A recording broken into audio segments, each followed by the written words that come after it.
करे कमर घोटलू लमहर का। अरे करे जा सुना, अरे नाने उमरिया में फनलू डर का। लेफ्ट राइट करे कमर घोटलू लमहर का। गजब के तोहर इमेज हो गई, दाल भात खैल परहेज हो गई। कॉलेज में कमर डैमेज हो गई, कॉलेज में कमर डैमेज हो गई। अरे लगाता कैसे देवाला एज हो गई।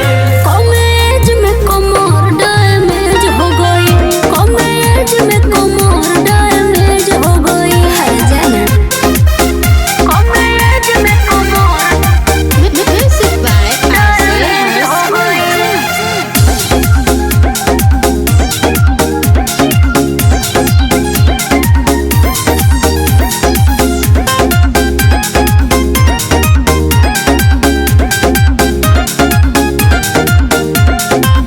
अपन विपतिया न केहू से बतावेलू। बोला ये जहन का कभी तरी छिपावेलू हो, भीतरी छिपावेलू। अरे का बताई बताओ धरे के बतिया बुझाते रोका बेर बे। सुन सुन के माथा हमर हो जाता फेर। बुझलो लगी बतिया तोहार कुल रेज हो गई।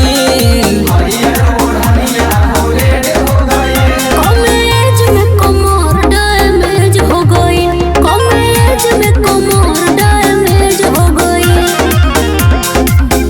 कॉलेज में कमर डैमेज हो गई।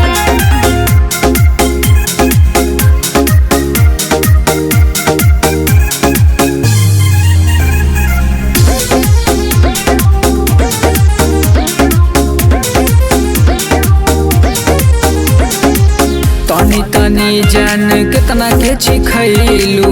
सगरी खजनवा तू कहवा लुटैलू हो, कहवा लुटैलू।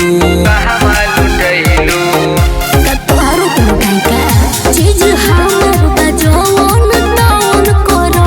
ऐसन तोहरा धमकावला से हम न डरो। का बुझला तोहर लांग ड्रेस अब छोट हो